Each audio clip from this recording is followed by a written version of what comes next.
My friend wants to get fit and healthy. He asked me for advice. What should I tell him? Do you have any good ideas? Hi, I'm David, and in this video, we're going to look at 3 common ways of giving advice. Here are 3 ideas I could give my friend. Start exercising, stop eating so much junk food, and stop smoking. But if I gave my friend these ideas in this way, it would be a direct instruction.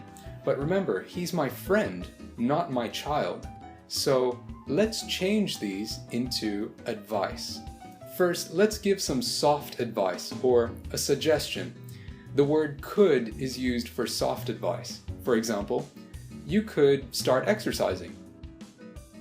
Next, let's give some strong advice. The word should is used for that. For example, you should stop eating so much junk food. And finally, let's give some very strong advice. You need to stop smoking. The word need can be used for very strong advice.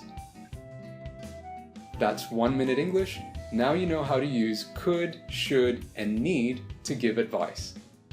Did you find this video useful? If you did, then please share this with your friends so they too can improve their English.